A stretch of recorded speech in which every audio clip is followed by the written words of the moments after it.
Roughing It by Mark Twain, Chapter 2. The first thing we did on that glad evening that landed us at St. Joseph was to hunt up the stage office and pay $150 apiece for tickets per overland coach to Carson City, Nevada. The next morning, bright and early, we took a hasty breakfast and hurried to the starting place. Then an inconvenience presented itself which we had not properly appreciated before, namely, that one cannot make a heavy traveling trunk stand for 25 pounds of baggage, because it weighs a good deal more. But that was all we could take, 25 pounds each. So we had to snatch our trunks open and make a selection in a good deal of a hurry. We put our lawful 25 pounds apiece all in one valise and shipped the trunks back to St. Louis again. It was a sad parting, for now we had no swallowtail coats and white kid gloves to wear at Pawnee receptions in the Rocky Mountains, and no stovepipe hats nor patent leather boots, nor anything else necessary to make life calm and peaceful. We were reduced to a war footing. Each of us put on a rough, heavy suit of clothing, woolen army shirt and stogie boots included, and into the valise we crowded a few white shirts, some underclothing, and such things. My brother, the secretary, took along about 4 pounds of United States statutes and 6 pounds of unabridged dictionary, for we did not know, poor innocents, that such things could be bought in San Francisco on one day and received in Carson City the next. I was armed to the teeth with a pitiful little Smith & Wesson 7-shooter, which carried a ball like a homeopathic pill, and it took the whole 7 to make a dose for an adult. But I thought it was grand. It appeared to me to be a dangerous weapon. It only had one fault. You could not hit anything with it. One of our conductors practiced a while on a cow with it, and as long as she stood still and behaved herself, she was safe. But as soon as she went to moving about and he got to shooting at other things, she came to grief. The secretary had a small-sized Colt's revolver strapped around him for protection against the Indians, and to guard against accidents he carried it uncapped. Mr. George Bemis was dismally formidable. George Bemis was our fellow traveler. We had never seen him before. He wore in his belt an old original Allen revolver, such as irreverent people called a pepper box. Simply drawn the trigger back, cocked, and fired the pistol. As the trigger came back, the hammer would begin to rise and the barrel to turn over, and presently down would drop the hammer, and away would speed the ball. To aim along the turning barrel and hit the thing aimed at was a feat which was probably never done with an Allen in the world. But George's was a reliable weapon nevertheless, because, as one of the stage drivers afterward said, if she didn't get what she went after, she would fetch something else. And so she did. She went after a deuce of spades nailed against a tree once, and fetched a mule standing about 30 yards to the left of it. Bemis did not want the mule, but the owner came out with a double-barrel shotgun and persuaded him to buy it anyhow. It was a cheerful weapon, the Allen. Sometimes all its 6 barrels would go off at once, and then there was no safe place in all the region round about, but behind it. We took 2 or 3 blankets for protection against frosty weather in the mountains. In the matter of luxuries, we were modest. We took none along but some pipes and 5 pounds of smoking tobacco.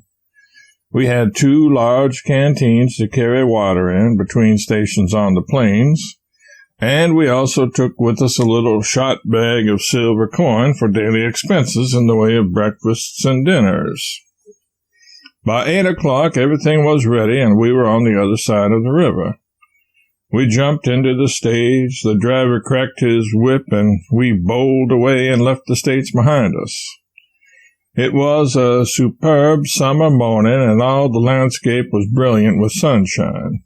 There was a freshness and breeziness, too, and an exhilarating sense of emancipation from all sorts of cares and responsibilities that almost made us feel that the years we had spent in the close, hot city toiling and slaving had been wasted and thrown away.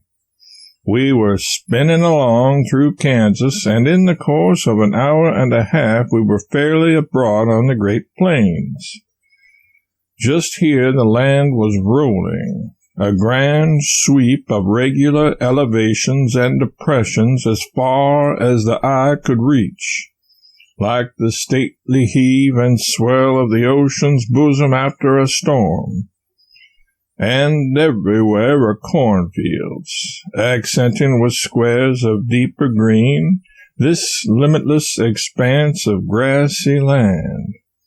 But presently this sea upon dry ground was to lose its rolling character and stretch away for 700 miles as level as a floor. Our coach was a great swinging and swaying stage of the most sumptuous description, an imposing cradle on wheels. It was drawn by 6 handsome horses, and by the side of the driver sat the conductor, the legitimate captain of the craft, for it was his business to take charge and care of the mails, baggage, express matter, and passengers. We 3 were the only passengers this trip. We sat on the back seat inside. About all the rest of the coach was full of mail bags, for we had 3 days' delayed mails with us. Almost touching our knees, a perpendicular wall of mail matter rose up to the roof. There was a great pile of it strapped on top of the stage, and both the fore and hind boots were full. We had 2,700 pounds of it aboard, the driver said. A little for Brigham and Carson and Frisco, but the heft of it for the engines, which is powerful troublesome that they get plenty of truck to read. But as he just then got up a fearful convulsion of his countenance, which was suggestive of a wink being swallowed by an earthquake, we guessed that this remark was intended to be facetious and to mean that we would upload the most of our mail matter somewhere on the plains and leave it to the Indians, or whosoever wanted it. We changed horses every 10 miles all day long and fairly flew over the hard, level road. We jumped out and stretched our legs every time the coach stopped, and so the night found us still vivacious and unfatigued. After supper, a woman got in who lived about 50 miles further on, and we 3 had to take turns at sitting outside with the driver and conductor. Apparently, she was not a talkative woman. She would sit there in the gathering twilight and fasten her steadfast eyes on a mosquito rooting into her arm, and slowly she would raise her other hand till she had got his range, and then she would launch a slap at him that would have jolted a cow. And after that she would sit and contemplate the corpse with tranquil satisfaction, for she never missed her mosquito. She was a dead shot at short range. She never removed a carcass, but left them there for bait. I sat by this grim sphinx and watched her kill 30 or 40 mosquitoes, watched her and waited for her to say something, but she never did. So I finally opened the conversation myself. I said, "The mosquitoes are pretty bad about here, madam." "You bet." What did I understand you to say, madam?" "You bet."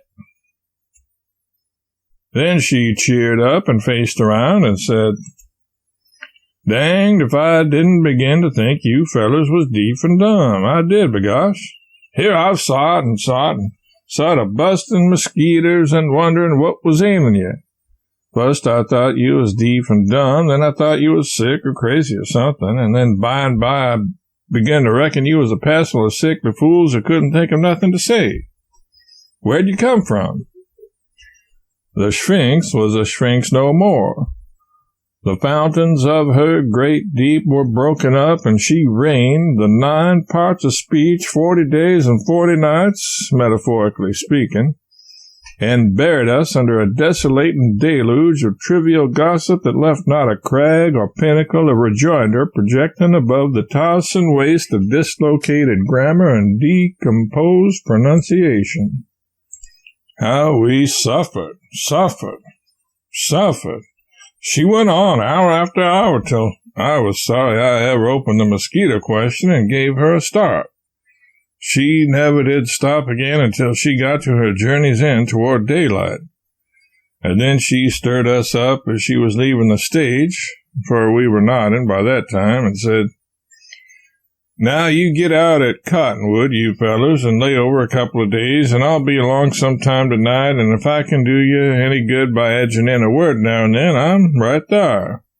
Folks'll tell you that I've always been kind of offish and particular for a gal that's raised in the woods, and I am, with the ragtag and bobtail, and a gal has to be if she wants to be anything, but when people comes along which is my equals, I reckon I'm a pretty sociable heifer after all." We resolved not to lay by at Cottonwood.